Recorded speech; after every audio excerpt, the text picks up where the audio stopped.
ज्ञानेश्वरी पठनाध्याय दुसरा ओव्या 346 ते 360 श्लोक 67 ते 70।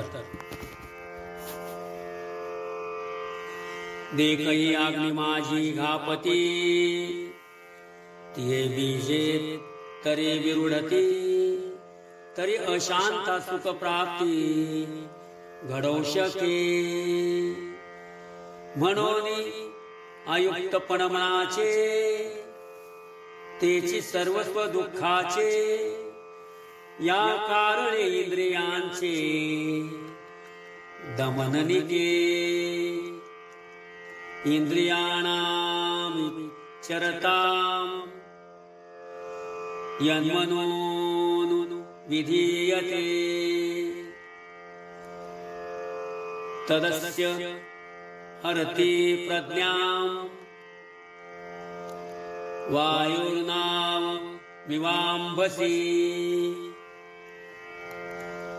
इंद्रिये जे जे म्हणती ते तेची जे पुरुष करीती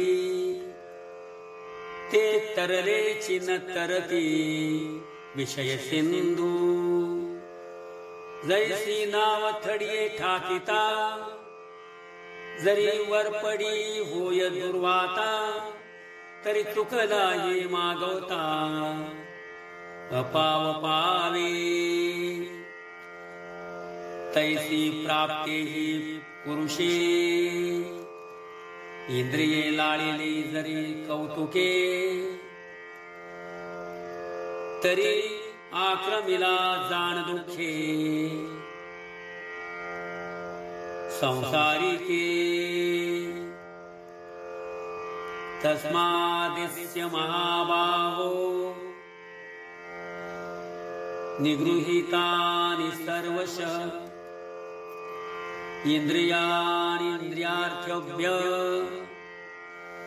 तस्य प्रज्ञा प्रतिष्ठिता। म्हणून आपुली आपण पेया जरी इंद्रियेती आया तरी अधिक काही धनंजया सार्थक असे।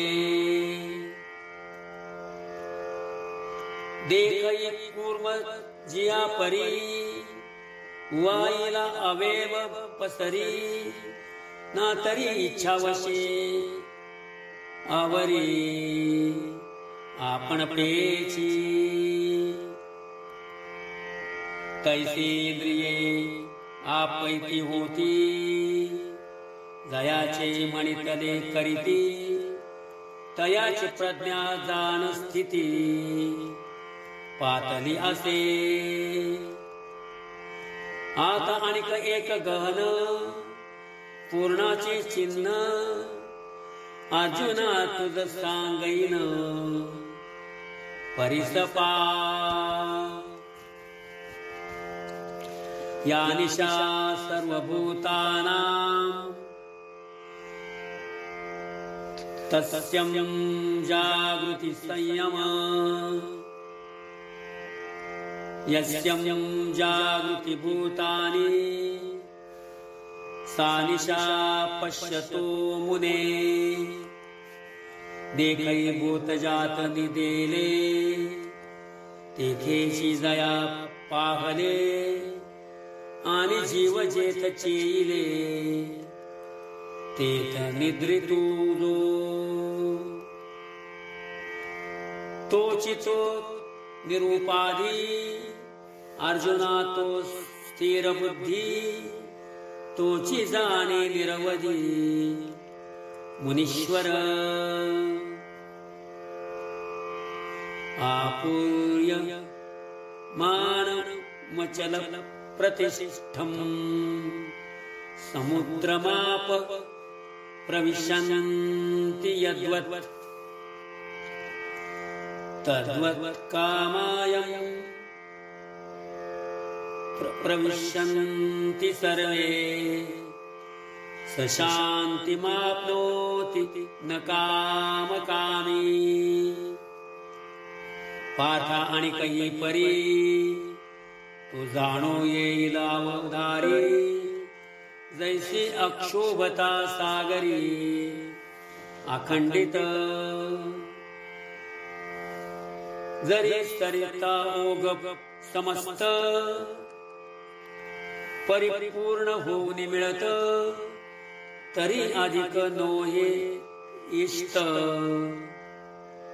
मर्यादा नसंडी, ना तरी ग्रीष्मकाळी सरिता शोषुनी जाती समस्ता, परी न्यून नव्हे पार्था समुद्र जैसा, तैसा प्राप्ती वृद्धी सिद्धी, तयासी क्षोभ नाही बुद्धी, आणि न पवता न बाधी, अधृती तयाती. रामकृष्ण हरी.